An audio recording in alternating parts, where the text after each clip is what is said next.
And here we go. Okay, we are live. Thanks everybody for showing up. Thank you, Rita. Welcome to another conversation within our Toon Room podcast, recorded live inside the Toon Room, here only. You can witness this live. This is not really a podcast about trends or algorithms or, whatever, chasing the new shiny thing. It's really about people. So we're interested here. We're interested in the artists and creators, storytellers. What kind of makes them tick? Although that's such a cliche expression, which I kind of hate. But that's sort of what we are interested in, and we're talking. This is our fifth time around. We're doing this, and hopefully many more to come with different people from that work in different facets and dimensions of animation and storytelling in general, which is very, very exciting.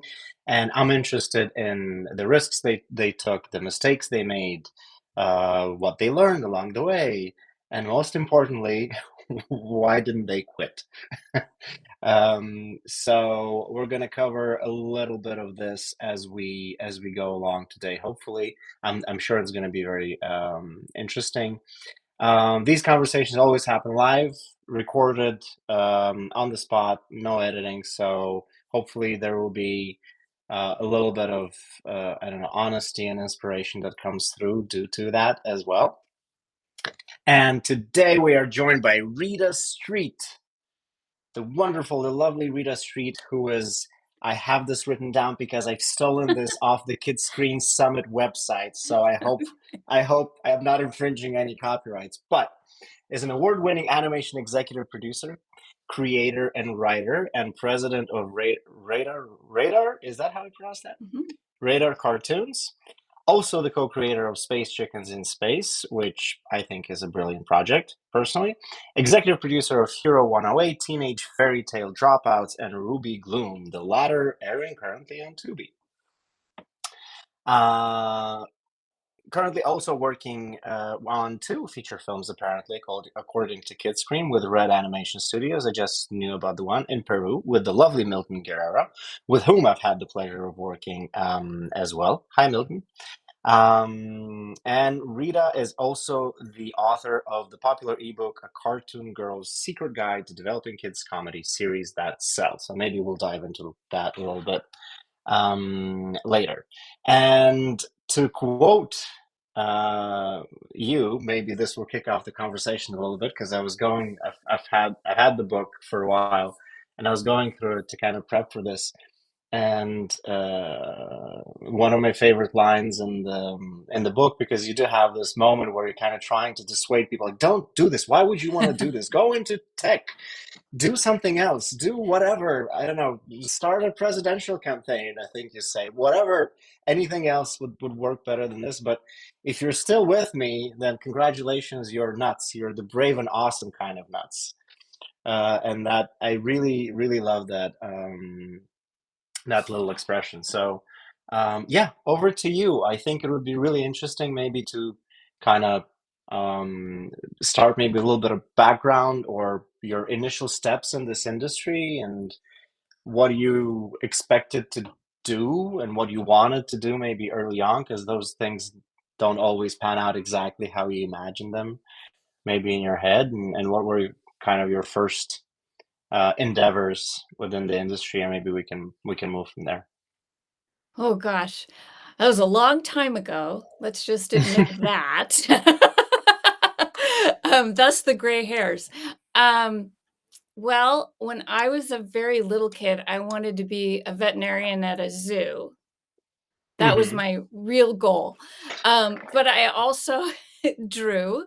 When I was 9 years old, my parents got me The Illusion of Life, the famous Frank Thomas and Ollie Johnston book on the Disney method for animating, and I would draw out of that, and also the I don't know if you guys had this, the Preston Blair, I forgot the name of the publisher, but it was, basically how to draw animated characters, big workbook, and it had it showed you make a sphere, and then, it was just amazing, so at a pretty early age, I was drawing, like, in a sort of informed manner, and I loved it, and then Mhm. I part of my brain was like, "I wanna be an animator," but at the time when I wanted to be when that like, in my teens, when I wanted to be an animator, finally, and moved over to that, uh, that there was n literally, it was the nothing was going on, like,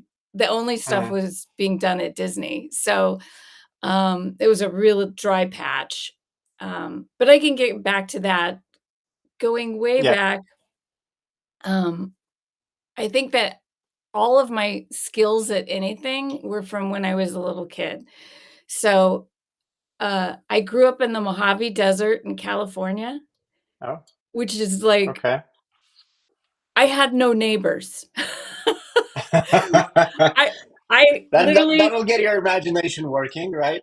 yes, I just had these books to draw from, and my dad was a big child, and, which Mm, is good and bad. His sure. parents into his 40s and 50s, his parents kept his childhood subscription to Gold Key comic books. So, we had this giant collection of Donald Duck and Uncle Scrooge comic books, I which were personally great. think that's wonderful. They were Uh, awesome. They're totally politically incorrect now, mhm. Some of that but, you stuff doesn't know age well, yeah. no, but the stories do. I mean, it's DuckTales. It's like they're Yeah. fantastic. The great big epic storytelling in this little comic book is amazing. And also the cinematography, like where Carl Barks places the camera is like so informative. And I don't know if this is an urban myth, but if you look at the Uncle Scrooge comic book, The Seven Cities of Cibola, I think it is, Mhm. there's this amazing shot of Scrooge and the ducks, like, running through this cave, and there's a giant round boulder coming at them, and literally, it's the same camera angle as Indiana Jones. So, I have heard that that was a resource for that shot, so, An um inspiration, a reference, perhaps? yeah. So, Yeah. anyway, I just that was a source of wonder for me living out in the middle of nowhere, and Star Trek, the first rerun of Star Trek when I was a kid was like I was amazed. It was like the most wonderful show. Um, and then when I was like this dates me entirely, but a early teen, preteen is when Star Wars came out, and that changed my life. I was like, "I am Mark Hamill. I live in a desert. I must go on an adventure. This is my Yeah, I can destiny." imagine. Yeah. So, Wow. but I had a little pony, actually, it was a big pony, but, and I rode him all over the desert, and I made my own adventures, and but I had friends, it's just that I didn't really grasp that people had friends at home, like, you could have your friends come over, like, you could have Mhm. deep friendships. I just Yeah. like, at school, I was like, "Friends, this is so cool. I could make friends with anybody." And so I endeavored as a little kid to have tons of friends, and that kind of a all the while being a loner. It's a weird dichotomy. Yeah. I still have tons of friends. I have very few close friends. I just can't handle it. Mhm. I can have all the friends in the world, and I have friends all over the world, but I don't know how to do friendship very well. So, Okay. um, but that is like a great talent for being a producer because you can't be Mm. too close to anyone because you have to tell them bad news. I mean, you have to have your walls up Right. and yet you have to Yes. take care of them. You're like the parent. You got to make sure that the show is taken care of, that the characters are taken care of, that the artists are taken care of. But you also, you have to be a good guardian, and that often requires bad news. So if Mhm. you get too close to anyone, you can't be a good guardian. So Yeah. anyway, I learned how to network at a very young age, and networking is how I sell shows. So, um, and I think growing up on the Disney portfolio, as it were, like the first movie I ever saw was a reintroduction into movie theaters of Snow White when I was 4. And then Yeah. my dad continued that with, the classics as they came out. It was like Jungle Book and the Aristocats. The Aristocats changed my life. Mm. I love that. Yeah, of course. And then Aristocats are really right? amazing. On Yes. on television at that time, like when I was very little, Hanna-Barbera kinda ruled. It was like my dad and I would watch Yogi Bear together, and, um, the Flintstones was on at 5. It was like what you watched before dinner, um, and then a little later, like Josie and the Pussycats and, um, Schoolhouse Rock. I don't know, have you heard of Schoolhouse Oh, Rock?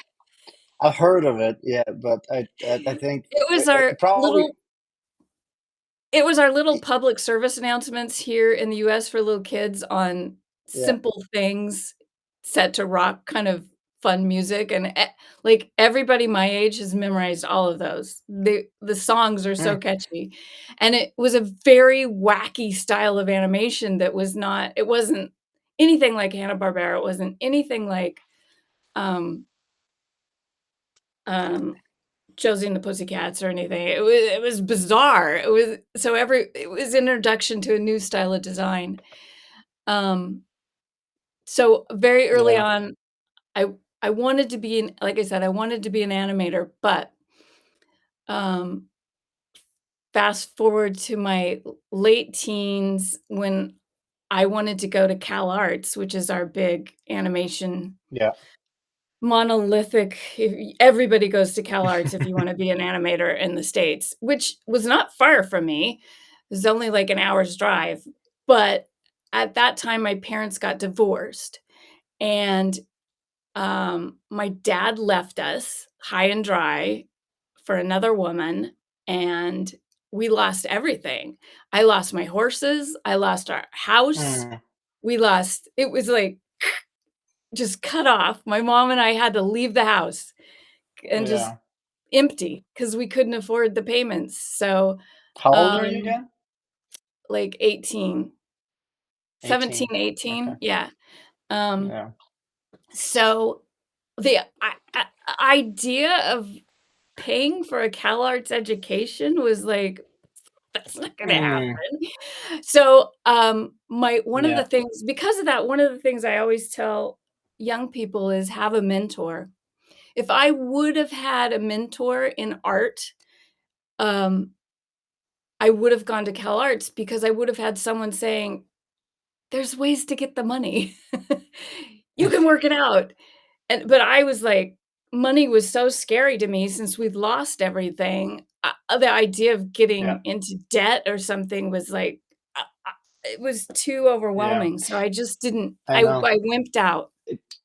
That's a great piece of advice, by the way, because I know I've thought I've had my own twists and turns, in life and in my career, obviously. And looking back, the more I learned, the more I understood kind of how this business works.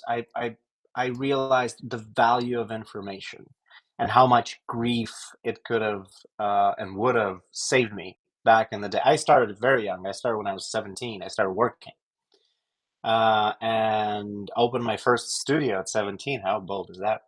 What? I have to hear And that story sometime.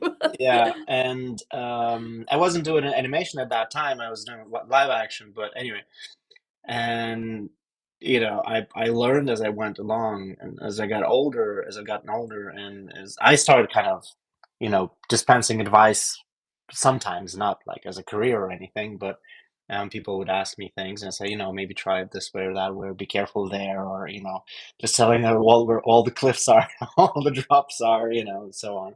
And then it hit me at one point, like if I had just a little bit of encouragement, a little bit of information, like better don't do it this way, do it that way, don't go right, go left, because just a tiny little bit helps a lot, I think. So that's a great piece of advice.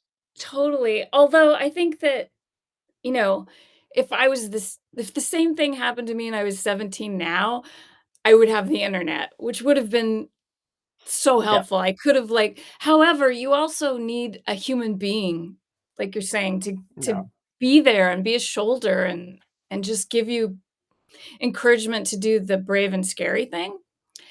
But anyway, I ended up going to junior college, which was, a good thing because I ended up in theater. Hmm. And which was super fun, and I ended up acting in tons of plays, and that acting teaches you character development, which Yeah. teaches you a lot about writing, which teaches you a lot about story. So I ended up Yeah. going to a state university here in LA called California State, uh, College University of Northridge, and they had a Hmm. great theater department, and I kind of ended up gearing my because I was an older student by the time I went. I was, like, 22 4, and everyone else was, like, Right. 17 or 18, and so, Yeah. the slot for me was kind of playwriting and stage management, and stage management was actually great because we had, some famous directors come in and do special one-off plays, and I got to work with them and sit down with them and see how they built character and how they broke down story, and doing that with Hmm. somebody who's got this vast knowledge was so impressive. So, I really oddly, I learned more about story, I think, than I would have learned as an animator at CalArts. So, that turned out to be good for me. Yeah. And I ended up in the playwright I they didn't have a playwriting class, so I created one for myself. I made it one of the instructors take me on as a special assignment, and the Oh, good for best thing you. he yeah, and so I was like, "I don't know how this guy's gonna help me at all," but he sat me down on the first day and he said, "You have a semester to write a play. And the one thing I wanna see besides the play at the end of it is how much you've written every day, and I expect you to write 2 Mm, hours a day. You have to sit at your desk for 2 hours and show me the pages." And, when you're a young writer, sitting at your desk and not getting up and, like, cleaning house or doing the dishes or going out to do something else yeah. Yeah. is really hard.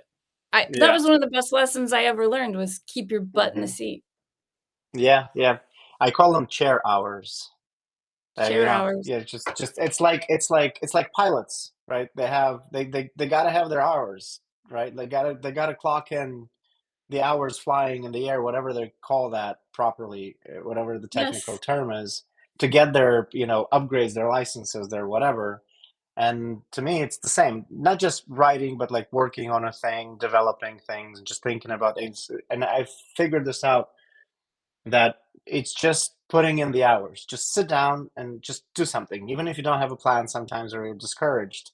But getting the chair hours in, and usually since if you have a full time job or whatever, that's evenings, very early mornings, weekends, things like that. But I would do like 4:30, 5 a.m.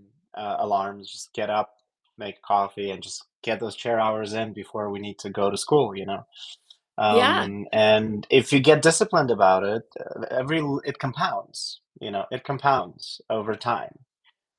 Get your hours in, and then you'll have something in the end.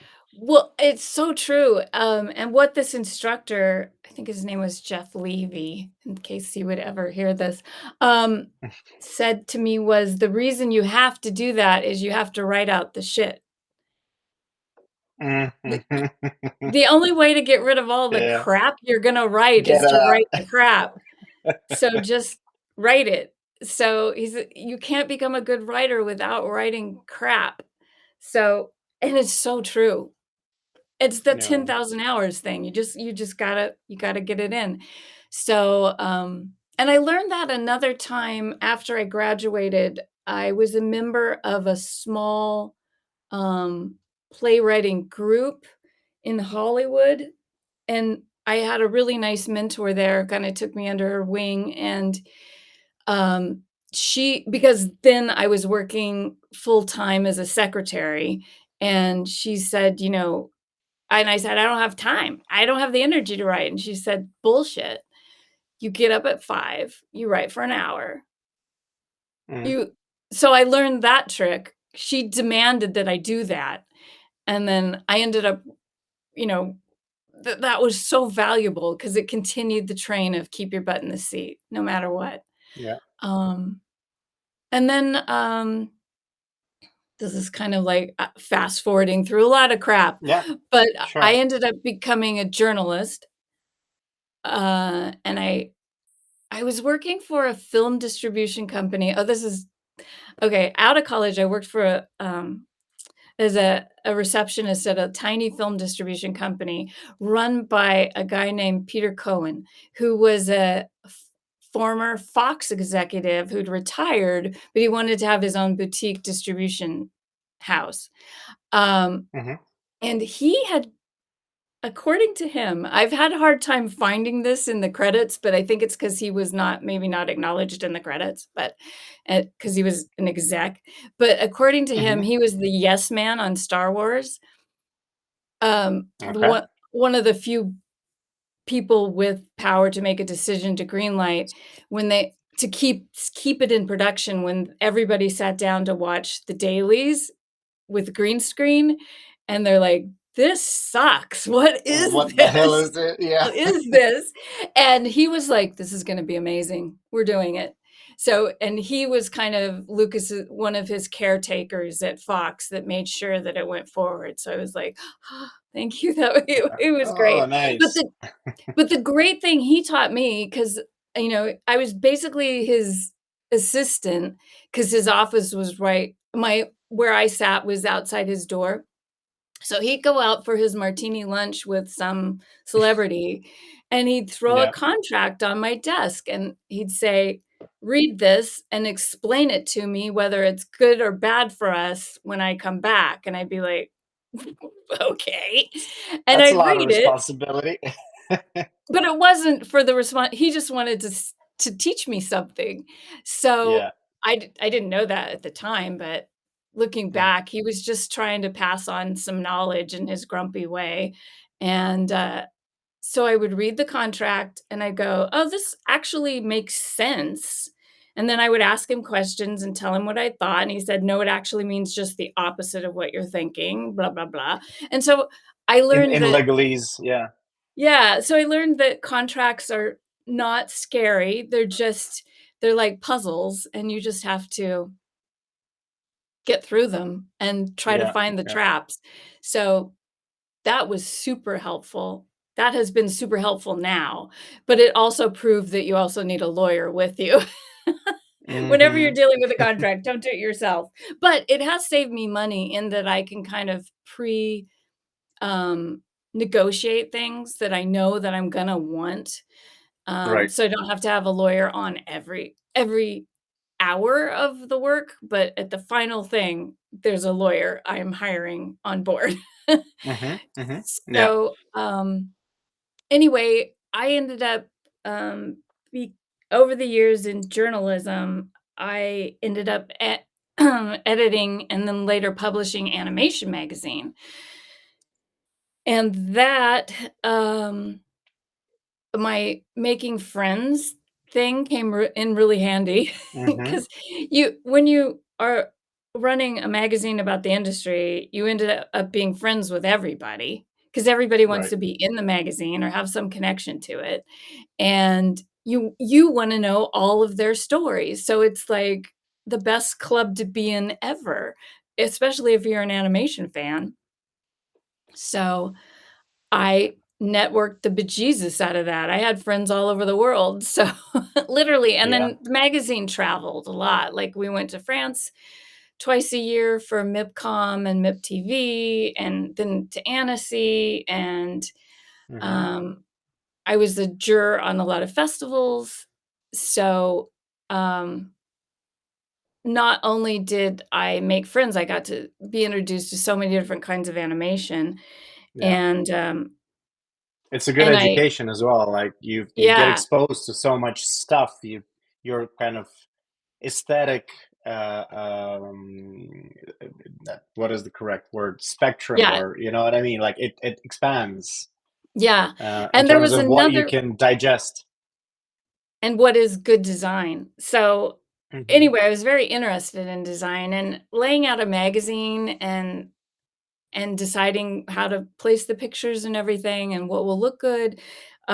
That's also an aesthetic and good design. So I became very interested in what I thought was good design, and be that has served me well as too because I'm known as a producer who will always bring buyers something interesting to look at. So, Yeah. which I think is you and buyers have always taught me what you want is something that looks just like everything else on their channel, but totally different, Right. which is sort Yeah. of the impossible unicorn to find, but Yeah. they're out there and you can the way you Something that is define that, fresh and but unique, but not. fits. But Yeah, fits. Yeah. yeah, but fits their aesthetic and their mission as they Yeah. define it at that time.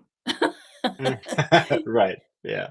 Yeah. Um, so while I was at Animation Magazine, considering all these things, making friends and interested in design, one year we were at Fair in New York City, and Toy Fair, for those who may not know, is this huge trade show at a giant convention center in usually I think it's always in New York.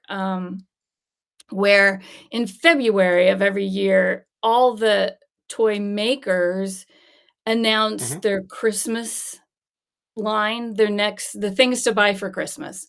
So Yeah. toy stores from all over the world come to see what do we have to buy, and they literally sit there and buy stuff for their Hmm. stores.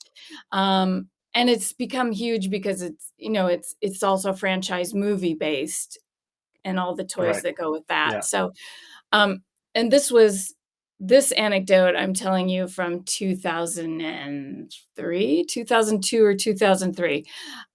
So I'm in New York trying to get to Toy Fair, but there's a really, really insane snowstorm. So the city is shut down, but I'm a Californian. I'm like, this can't be so bad. What is snow? Um, so I go out and I have just a coat. I don't have any gear for standing in the snow. And the snow, I'm on what I think is the curb. Yeah. And I'm in like snow up to my knees, but the street is kind of cleared and it's dark. It's like 9 in the morning, but it's dark and like way down I start to see headlights as kind of like the cat bus in Totoro, it's kind of swerving, and it comes and stops in front of me, and this lone bus driver, like, opens the door and he's like, "Get in!" Yeah. What are you doing here? "Oh, if you weren't here." And I'm the only one on the bus, it was the only one that picked Yeah. up. We have to drive all the way across the city. And he drops me off. He's just basically kicks me off the bus, and I go into the convention center, and it's like crickets. Nobody's there. So I'm like, "Yay, me and toys." So it was heaven. I got to walk all around, and there's only just a smattering of people.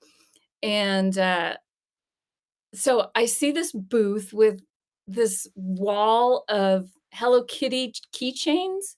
It's like Hmm. Hello Kitty, in a kimono, Hello Kitty in a cowgirl outfit, a nurse outfit. I'm like, "Oh, this is so cute," and I get drawn in, and then on this table next to it is this little doll who's a little goth, like a goth Betty Boop, which is Ruby Gloom. I don't know if you can see her on my Hmm. wall. I Yeah, think we can sit I on the actually edge.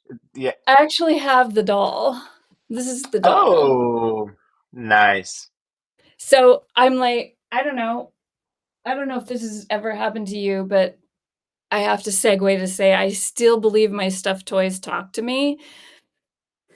So, considering that, I swear that toy said, "Hey, I wanna be a TV show. You're gonna make it happen." And I was like, "Wha okay." I have no idea how to do that except for all the producers I've interviewed over the years. So I walk up to the one person who's at the booth who's also pissed off at me for being there, and I say, Of course. "Who owns this?" And they're like, "Oh, we licensed it from a company in LA called Mighty Fine. It's a t-shirt company." And I'm like, "On it." So I get back to LA and I call up Mighty Fine. I'm like, "Hey, you don't know me, but I publish Animation Magazine and I saw Ruby Gloom, the doll, and I'm wondering, like, I want to turn that into a TV show. Would you be interested?" And they're like, "Oh, we have Animation Magazine right here. Come talk to us." So I did. Yeah. Yeah. And then just based on what I had learned from interviewing um, producers, I helped them develop Ruby and we created a pitch, and I took it to Nelvana and Nelvana bought it. And I was like, "Oh, this is easy. I'm quitting my job. I'm gonna do this now." And it was never easy after that. And even getting Yeah. that deal signed took forever. It took a couple years. It took a year and a half, I think, to get that deal done. Yeah. And I think we went into production in like sometime in 2004.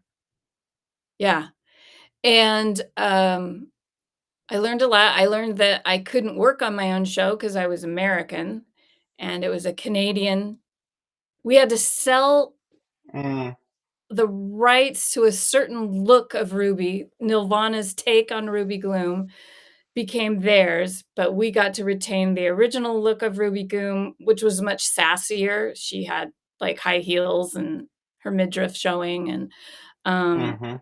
and we got to keep merchandise for the US. I think that's how that worked. Um, Something like that. Yeah, yeah, Anyway, as part of that, by selling them that ownership, Americans couldn't work on it unless they were executive producers. So I got paid, but I couldn't, and I gave notes, but I couldn't write on the show, which has been kind of my curse. I've always ended up on code productions where I can't write, even though yeah, I'm doing the writing that sells the show. I've yeah. since I broken that. was It's interesting, because I was flipping through, Space Chickens and Space episodes, and I was trying to find a credit. Maybe there's an episode that you had also written, and I couldn't find one. And then I was like, "Hmm, on the one hand, that's an interesting approach if that is by design." And it's kind of one of my sort of questions. Like, if that is by design where you go, "Hey, I wanna be the development person. All I care about is the created by credit," whatever. Like, I wanna create things, put them out there, and let other people make it their own, and then I move up to the next thing. If somebody would have that sort of plan, fine. But I thought it curious that I couldn't find a single episode with your name on it, like written by Rita Street. And so Because this of the is for like co-pro. production legal issues. Yeah, when you're doing an international co-pro that's, like, tax credit based, and Hmm. Space Chicken was a giant co-pro. It was the UK with Cartoon no, with sorry, not Cartoon Network. I only slipped because we originally sold Space Chickens to Cartoon Network, and they Yeah. dumped it, but we never took their money, so we just redesigned it, like, in a parallel universe and sold it to Cake helped us sell it to Disney.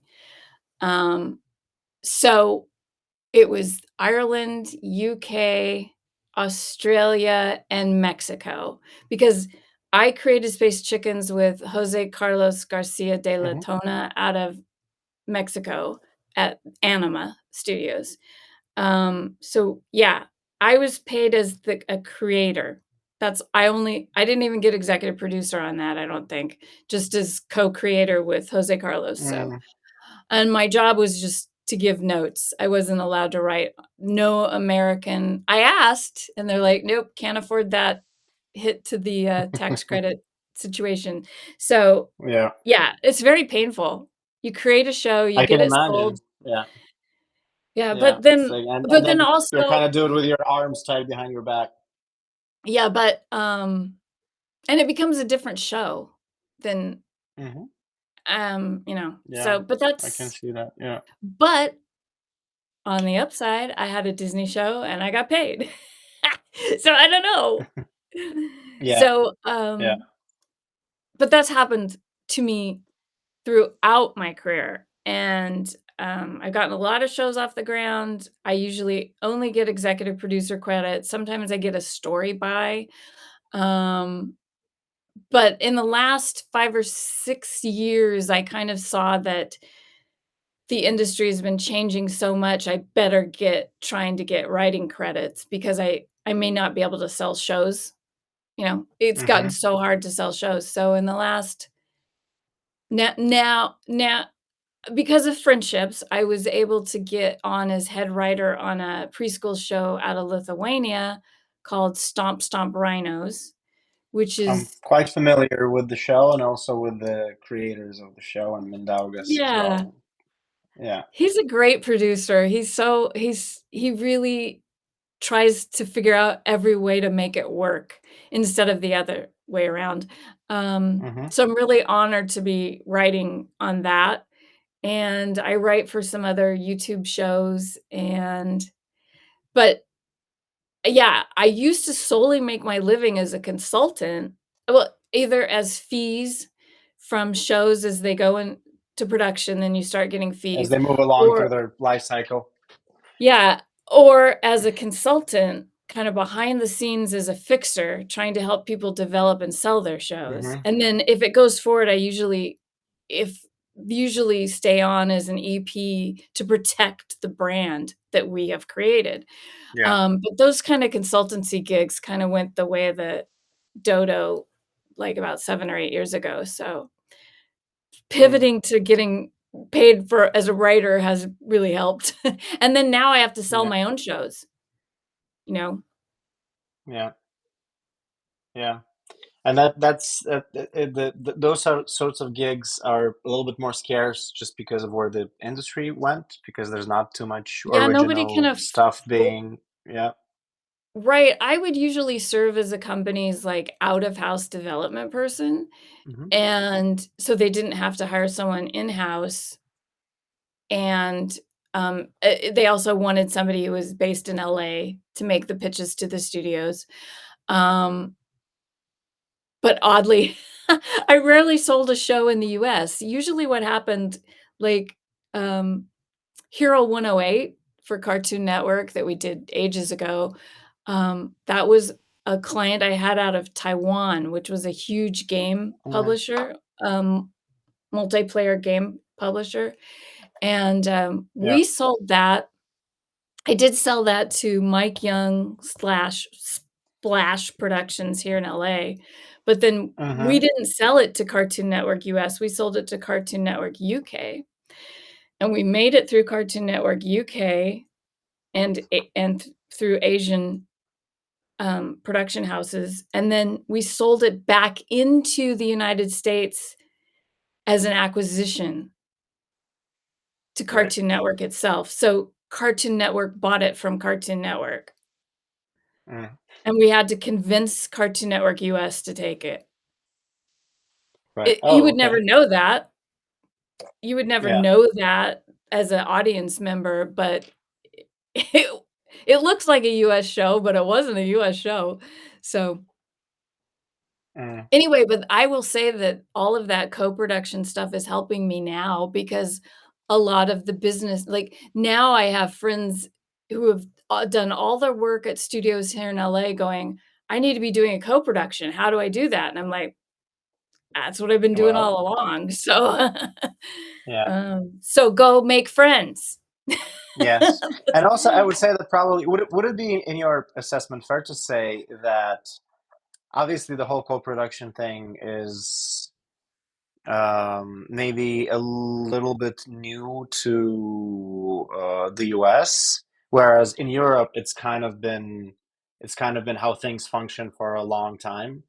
Yeah, And I remember I used to joke like every time you'd go to the cinema or something started on TV that you didn't know what it was, and if it started with a brotherly grave of logos, you knew it was a European film because it would be, yeah. such and such studio from such and such country in Channel co-production with this, such and channel such studio. that.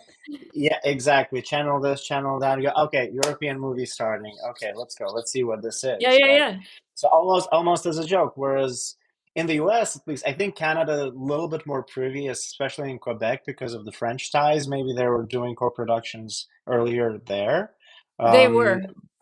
but in the US, it was always business, right? It was like we like it, we get it, we make it, right? Until it sort of stopped, I suppose, until people went like, okay, hold on a second, we can't really afford to be making all these things. Or we choose not to afford to. Or yeah, yeah. Yeah. Because Yeah, I think that if you're like a high risk, high reward type of a person, which I can totally see an artist or a creator being, right? Not a producer, but like an author. Then you would say, and I'm guilty of feeling that as well. I'd say, I love that attitude so much more. That business attitude. That just look at the thing. If you love my thing, just buy my thing, support me, and let's do it together, right?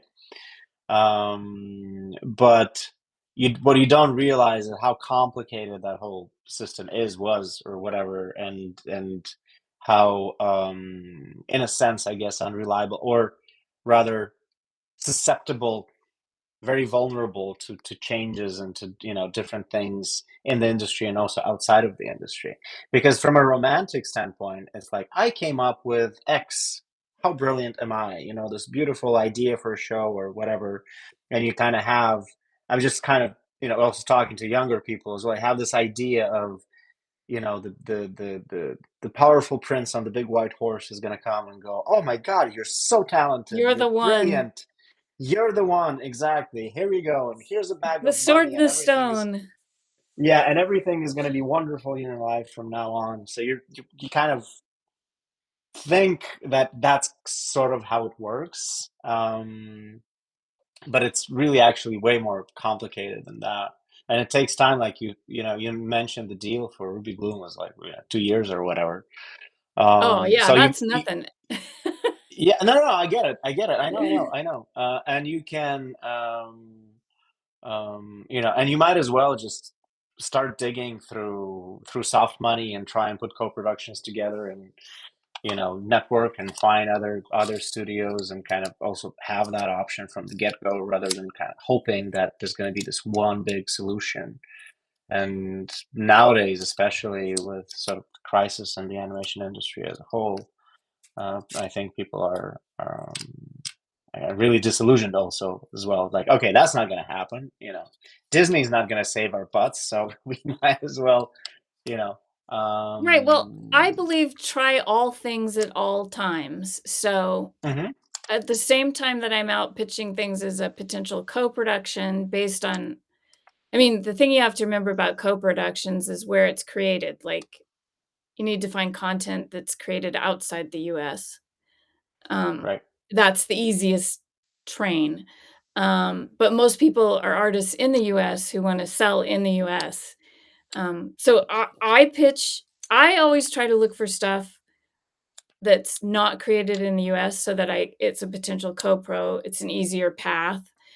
Um, but I also always pitch to everybody in LA, to all the studios, all the streamers. At the same time, I'm trying to do co-pros. So, or maybe I could get some other funding from some other bizarre place that I hadn't thought of. Um, so I'm always looking at any opportunity at all times.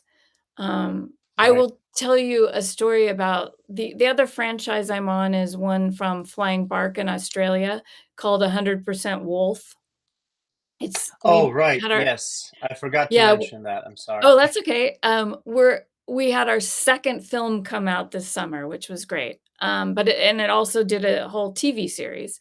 But that Hmm. was based on a book that I found like 15 years ago. I was like, it was one of those super bad days, and this is the why don't you quit question. Um, I had a show in contract with Disney here um, to go into development. And I had another in contract with Nickelodeon here in LA, just ready to go into contract for development. Disney called me first and said, "Hey, you know that sci-fi show? We decided to bring back Tron, so you're out, but we love you." Mm, And Nickelodeon was like, "Your exec just got fired, so we're gonna go a whole different direction, but come back again some other time." The same day, I lost 2 yeah. huge shows all before lunch, and Yikes. I'm like, "I'm going out and drinking."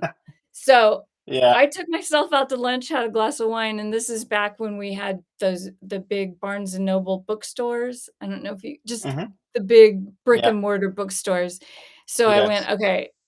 I said, "Self, you can go into the bookstore and you can go into the children's section only if you look at books that were published outside the US." So 'cause knew I could do a co-pro. Forget this US thing. So because I was depressed, I was looking down and I see this cute little book cover of a little pink poodle howling at the moon like a wolf, and it's at 100% wolf, and I pick it up and I turn it around and it says, Random House Australia and Simon& and Schuster US. I'm like, "Sold! I'm turning this into a movie." And then I went home and I read the book, and it was great. It was a story of a young boy, who is coming of age, and there's a big party at the family castle because he's gonna trans-wolftate for the first time, so all the werewolf Hmm. families have come together to help him launch this new transformation, and it's nighttime, and they pull back the curtain over the big window, and the full moon shines in, and instead of turning into a wolf, he turns into a poodle, and wolves hate dogs, so he's on the lam. So that's the story, and he ends up, like, saving a whole bunch of dogs in the pound and bringing werewolves and dogs together, and it's Yeah. super fun. And, so I just, like the other thing that everyone should learn, even though this is terrifying, is pick up the phone. People are so afraid to call people on the phone because you just text or email, but I Yes. have sold shows over the phone, and I've gotten shit done Okay. over the phone because now and it works really good now because everyone's so shocked that the phone is ringing that they pick up their mobile and go they just Yeah. answer.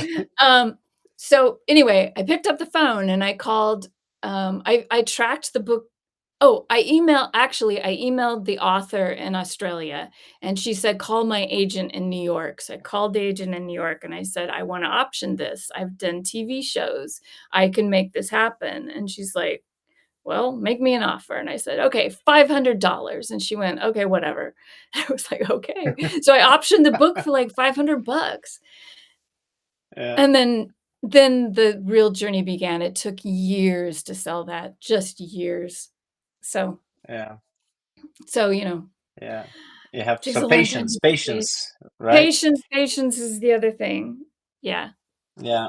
So tell us a little bit about the development book, the guide. How did that come about? Which is woefully out of date now, but I haven't had Yeah. the Well, I mean, wherewithal to try to n write a new one. I would say I just went through it again, and I would say that a lot of things still apply and are really universal. Thanks, Um, good. I mean, I think that what if I was writing it again, I would emphasize tell your own story. You mhm, know, dip into your own life and make it yeah. authentic to you. Don't Yeah, let's do call it an add-on rather than rather than, yeah. flipping anything on its head in the original text because I think it's quite It's quite useful and it really makes sense, and it resonated with my own approach to development. And it's again maybe nothing new, but I really liked your character centric approach to it. That good character development, strong characters always trump, world building, whatever that may mean for different people. Which I strongly agree with. Well, and it's Um, so hard for young, and I mean young as in you haven't done this many times, not in age, for yeah, young creatives to realize that the world building is nothing. because it's But so tempting, everyone's though, right? yeah, you start with that, Yeah, "Oh my it's so gosh, I've got this tempting. great." Yeah, yeah, and I have that in my notes here as I was writing. The this what I just said. That hero clarity is way more important than world building. And then I realized, and I put it in kind of parentheses, but world building is really so tempting. It's so appealing as an artist, right? Because it's this huge void that you can now fill with, I don't know, things with yourself, and it's sexy in a way. Like, oh, I can design this. How is this going to look? How is that castle going to look? What is the lighting setup going to be? What palette am I going to use? What, I don't know. How is that? Those props. How am I going to design those props? What is this going to be? What is that going to be? Ooh, what if I think about? It's tempting. It's fun. This Well, is fun stuff. So I I get don't it, wanna but I also stop agree people with from what you're doing saying. that. Yeah. I I think everyone has to start out there. It's just when you pitch, you have to have figured out the hero. Eh, Yeah. Sometimes the only way to get it's like you start out with this great big world and you keep going in and in and in and in until you find this one main character that's through which you see that world. But then what most people forget to do is describe that character. Because let's face Yeah. it, the hero is usually boring. It's the secondary characters in the world that are usually interesting, unless you've done all of that work. And that work should include that main character being just like you or like your best friend. And you have to be able to describe them like you would your best friend. Yeah. And Yeah. that's It's tricky. really hard. It's tricky this because at the same like you can't, if we're talking about live action, you can't have a character actor play the lead, right? Because it'll polarize people, right? But the character actor is the interesting artist. That's the standout. That's the guy who comes on stage or in front of the camera and steals the show, oftentimes, or steals the scene, right? But here, also with main characters, is you have to make them interesting, you have to make them appealing, but there is a rigidity to it that's built in to the fact that this is your main guy, or this is your main character, guy or gal or whatever it is. It's so tricky. And it needs to have a wide appeal and not polarizing, but multidimensional at the same time. you know and relatable and appealing and flawed, but not too much, so it doesn't really flip over to the others. So it's really a very complicated balancing act to make a main character in this type of show interesting and appealing. And so yeah, you're right. It You know, is. It's I I just watched a perfect example of that last night. I watched the finale of the new South Park season, and Stan is the okay. main character in that episode, and Stan is just Stan. There's Satan and Donald Trump and, Yeah, like, all the other and Stan is in the middle of this whirlwind, and you just see the world through the suffering he's going through, and he's just trying to be Stan and just trying to do the right thing, and it's yeah, impossible, but, yeah, so, th yeah, those shows are brilliant. yeah. I think with more adult animation, maybe you have a little bit more space for Yeah, maneuvers leeway. there. You Yeah, a little bit do. more leeway for sure. But for preschool, for kids in general, it's a little bit trickier. Speaking of other shows, and like in generally speaking, I know maybe sometimes nobody really knows where the next project is coming from. You've had a moment of crisis, you picked up a book off the bottom shelf, and it turned into something eventually down the line. Maybe there's different ways of how things come together, but just kind of looking at the landscape, and this is a question I'm asking myself all the time as well. Just looking at the landscape out there, if you had a magic wand, or if you could help it, is there a way to describe the types of shows, the types of movies, the type of content you would love to put out there?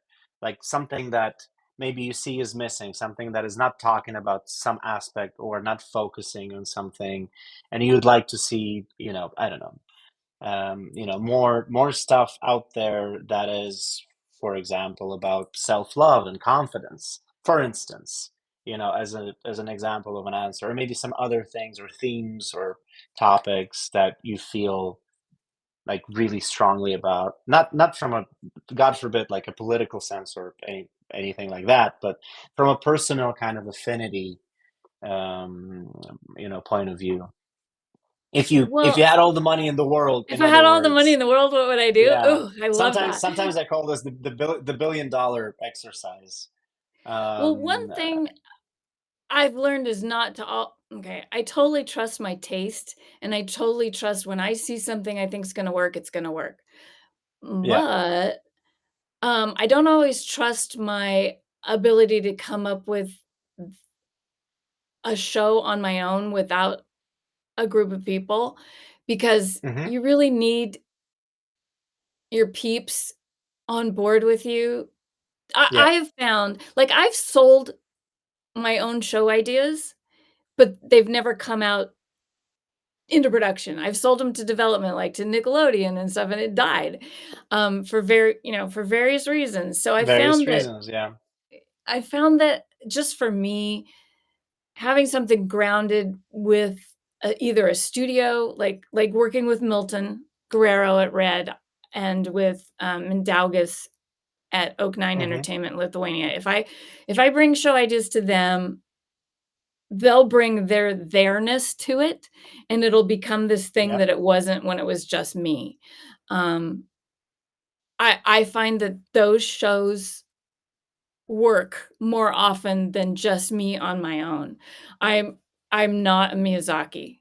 I wish I was. Mhm. Um, Yeah.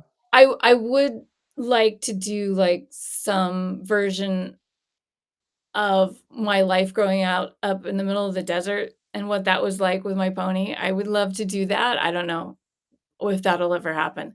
Um, but in terms of You could great write it. You could yeah, still I know. write it. I've written it many ways and it just Yeah. hasn't landed yet. But, Yeah. um, in terms of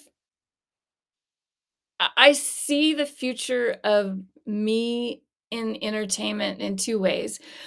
I've Okay. got to focus on YouTube, and I have to Mhm. focus on mini micro storytelling, like telling things in TikTok bursts. Like how do you Mhm. how do you tell in shorter and shorter time spans?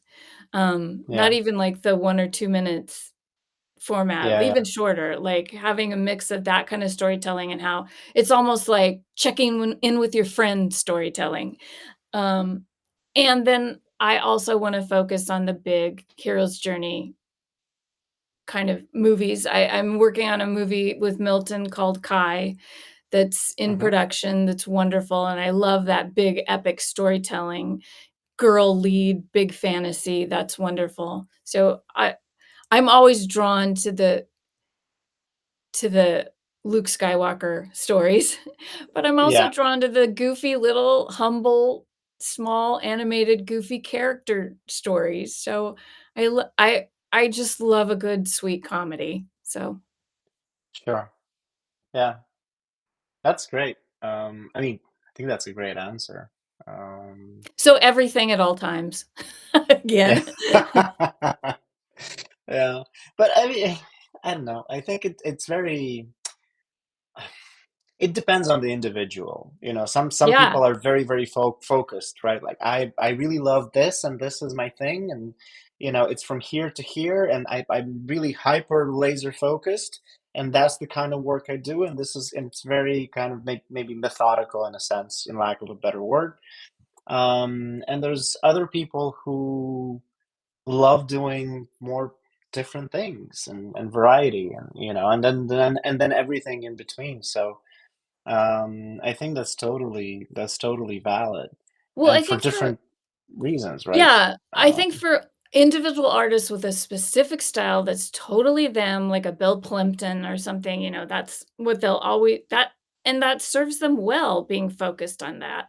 But since I'm yeah. not an artist, I don't have that, um, I just I have to look at other ways of doing things, and I look at it like horse racing.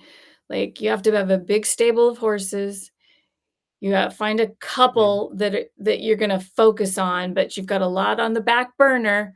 Like, the one of yeah. those could rise to the top when suddenly a buyer says, "I need a Yeah. show about soccer," and you're like, "Okay," in the back Oh, actually, yeah. here, that happens, and then the thing is that so many things could happen. You've got a horse that made it to the Kentucky Derby and the Preakness, and you Mhm. don't win the Triple Crown because of, like, the station died. I've had that happen. I had a show on the Hub, which is a big up and coming new channel, and then it died and was absorbed by Discovery. I mean, I had a show on it, and the Yeah. channel died. I mean, like, I've had everything like that happen. So, you know, the most bizarre things could kill your pony at the very last Yeah. stride.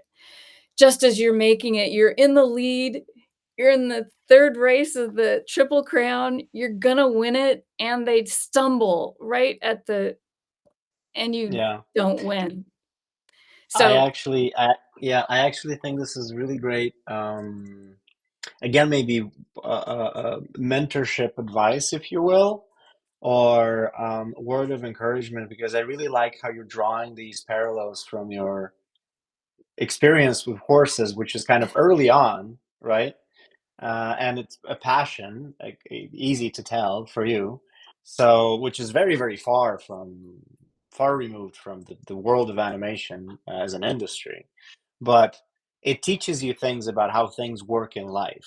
And I think it's generally speaking good advice if somebody is involved in a sport of some kind, like seriously or semi-professionally or anything like that, or somebody plays an instrument, and like you had your experience with in the theater, for example, somebody plays an instrument and understands what it means to get on the stage and perform, and what it takes and all the elements of that, and has done that for a certain amount of years. The point I'm laboring towards is that all these experiences that and all the wisdom that you learn doing these things is transferable, as well, here, because it's not necessarily because it's art or whatever, but because it's the process of creating something, making order out of chaos, if you will, creating something out of nothing, and it's certain things you can control, some certain things you cannot control. It's a bit of a Russian roulette, a little bit of a lottery. It could work, could not work, and you kind of learn through that process to, I guess, focus on the things you can control, whether it's sports or a different form of art or some other craft maybe that you're involved in. So I think it's transferable, definitely transferable, logic and wisdom, to resilience. this industry. Yeah, and resilience is a big one.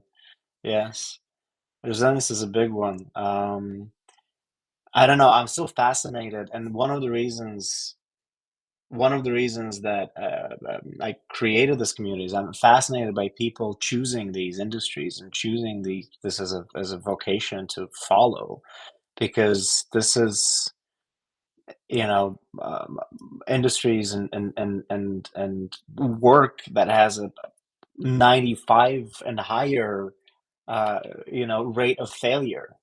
But people still choose to do it and choose to show up and choose to try and be resilient and kind of survive in the industry, because very rarely, maybe if you're like on the executive pillar, you actually kind of grow through the ranks, maybe, or whatever. It's a little bit more business and more structured.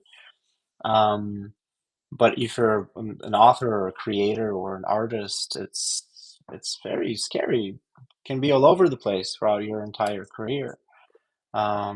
I've met people that I revered. I realized this recently, just a few years ago. I've met people that I revered, not to name names, to not kind of put them on the spot, but in their 60s and 70s, and I realized, man, I grew up watching this man's work. He's almost 70, let's say, and he's still hustling for gigs, right? He's in between gigs. It's not like he's made this amazing thing that changed not only my life and the life of millions of kids, right? In his late 60s or early 70s or whatever, and he's still hustling for gigs. So it's fascinating to me, and it's awe-inspiring. Just the people, I think, even if things change in the future and I pivot my career, I would always love to hang out with animation people. It's just an amazing crowd. And I'll come to Annecy every year just for the fun of it, just to hang out with people. And imagine how nice that would be. No meetings, nothing to sell.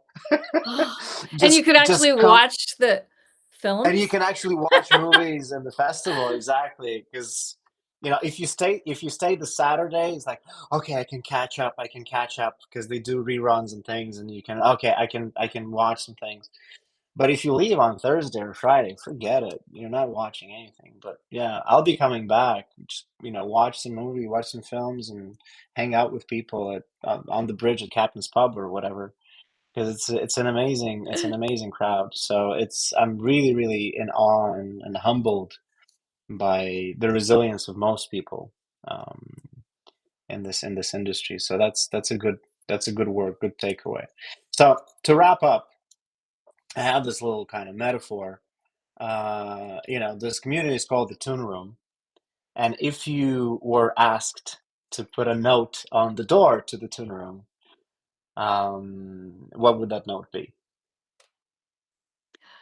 Okay, so I thought of I was looking around in the Toon Room yesterday, and I saw that animated piece that you'd posted that was it called I'm Scared? Or Oh boy, am I scared? Yes, Oh yeah, boy, am I something like that. scared, Yeah, and I yeah. watched that, and I thought, "This is why we do animation." It's just Yeah, there's it's a something nice about it's a really good piece. it's Yeah. so beautiful, and there's something about something that isn't photographed, something that isn't real that makes it more real. Just this Transports you there in a sense. it We were talking transports about it, you, how yeah, and like we were chatting together that you yeah, could smell it. You could smell what that world was like, and you could just put yourself inside it so easily, and animation, like all great art, demands nothing of you and yet everything of you. yeah, Um, so I guess what I would pin in terms okay, I also wanted to add that every great animator that I interviewed as a journalist had one thing in common, like and we're talking, like, the best of the best. They because of when I was doing journalism, when they were kids, they all made 8 millimeter films, like, all of them. 8 yeah, millimeter films in animation, usually, like stop motion or something, and they didn't even know it could be a career, they just kept doing it and doing hmm, it and doing it, and then suddenly they had worked themselves into a career, and they're like, "I yeah, didn't know this could even happen, I just had to do it, I couldn't not do it," and I think that's the classic, why we're all in this is because you can't not do it, yeah, and then when you see something like that animated piece, you realize you have to keep going no matter what, so it's just, "Let animation guide you," I guess would be my quote. Just your passion yeah. for it. Yes. That's great. Yeah, thank you. That's good. I think it's if you have the chance and you're young enough to just start making it, whatever it is, just doing it, just start practicing it. That's you can't put a price on that. That's amazing. If go out and now you don't have an excuse because you have this thing which has a camera, you know, million times better than the digital cameras I started on, like 25 years ago. And just go out and have fun with it. Just go out and do it. If you want to write, get the chair time, put your butt in the chair, keep it there, and just write. If you're interested in visual storytelling, get your phone and do that and have fun with your friends outside of just doing reels about, getting ready together, not to express an opinion necessarily about Yeah. it, but I'm talking about something narrative, And draw, always storytelling, draw. and Draw, draw, draw. draw. Yes, I yeah. one of the ways I judge whether or not a director is the right director for a project is if you meet them in person, have they grabbed a Post-it and are drawing while they're talking to you? I'm Hmm. doing it right now. See? Yeah, yeah. Yeah, Paul are you is drawing? doodling right now. Yeah. Yes, yeah, So it yeah. is, And I, if they're not yeah. drawing, something's wrong. So I have a question for. Can I post a question? Go ahead. Yes, yes, So, please. Rita, do you feel that there was for you at a certain point a golden age of writing in animation? Like, man, remember those shows? You know, the kind of for you, if you had like, there was a time where there were shows that It's a really good hit question. instead of just kind of fillers. Do you feel that there was a certain point where you had like the golden age of writing in animation or Of storytelling? writing it, of storytelling? Wow, I don't know. That's tough because every generation seems to have these standouts that are just remarkable. Um, For I you personally, will For me personally, I mean, I think that some of the best animation are those really early Popeye black and white films, just they're nutso. I like it when there's you know what? I think literally for what makes a great cartoon is not a script, it's a storyboard. okay. So, I think Yeah, that anything that's storyboard driven is innately more wackadoodle in a cartoony cartoon way, yeah. which is a whole other thing than, And you like can tell straight away. yeah, it has a look, and it seems like animation was made for that, made to be totally drawn. I don't it's story because it can do things that no other art form can, and it's also a composite of all art forms. So, every other art form is inside animation. So, um, I do have a particular love for the wacky surrealism of the very, very early cartoons because they weren't necessarily scripted in the way that we think of it, and Mhm. yet I some of my favorite and I think that, like, Miyazaki's probably that way too. I mean, he does his own storyboarding of the entire film, and so it's the total auteur. You know, Totoro's my favorite film, so, um, in terms of writing, I feel like kind of a hypocrite because I wanna write on animation, but the best writing is not writing, so for me. Um, however, a really great feature film script, like if you read Up, oh wow, that script is beautiful. So I, I don't know, each generation has a standout, but I also like pushing animation to its limits, I guess. You're more of a fan of films that write themselves, other than films that write Uh, themselves. I guess that draw themselves. Draw themselves. Okay, Yeah. Uh, thank you. I think that's the real most purest form of animation, but we don't have to do it that way. Thank God, or I'd be out of a job. So Yeah. Well, so I think I think the write out the shit is really. I think that is a very important piece of advice. I think, especially today, I see a lot of young people. They're afraid to draw out the shit or write out the shit because they're paralyzed of showing stuff that are not perfect, because they get influenced on social media of so many artists that, like, you open social media and you see so much amazing art, and you see the shit you draw, like the literal shit you draw, and then you're paralyzed because I think when we didn't have internet, we thought that, oh, I drew this thing, it's like the most amazing thing I've ever seen, and then you watch TV and you see there's like better stuff. Now I see a lot of young people paralyzed to draw out the shit or to write out the shit because they're paralyzed to make mistakes, like to show art that is not perfect, basically. So I find that is a very important piece of advice. Which is sad because sometimes, okay, this is the opposite of what I was saying though. Sometimes bad drawings become a style. Like I think Pendleton Ward and Adventure Time, he will tell you he did not know how to draw. And yet his drawings are so fun. His drawings became the style of the show. So he says he didn't know how to draw because he probably wouldn't do a nude model perfectly in anatomical whatever. But sometimes that becomes your style, is that you just draw weird. So people think style is when you're really good. I personally think, so this hits hard. I personally think style is when you own up to the way you mess up drawing. Yeah. And then you're like, oh, I think this is how I mess shit up. This is how I mess it up. So I'm just gonna own it. And then it becomes fun. Yeah. I think that stand-up comedians would have the same through line. I tell these really dumb, weird jokes, and then they become your style. If you read Steve Martin's biography, it's just the same thing.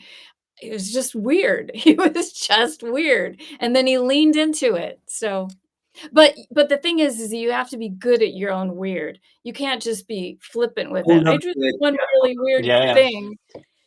You have to get good at your own weird. You have to work on it. Yeah. Yes. Exactly. You have to lean into it and work on it. All right. Any other questions? Thank you so much. Thank you. Hey, Kevin. Hey, it's great to see you. Thank you. This was really interesting. Oh, thanks. It's so great to see you guys. This is really, really nice. I was really looking forward to it, and I had a blast. Thank you, Rita, once again. Thanks, guys. I really appreciate it, and I'll keep checking into the Toon Room for more cartoons. Yes. We'll make sure to have more cool stuff there. Cool. For everybody. Thank you so very much. Okay. Happy holidays. And we'll keep in touch. Ciao. Bye. Bye.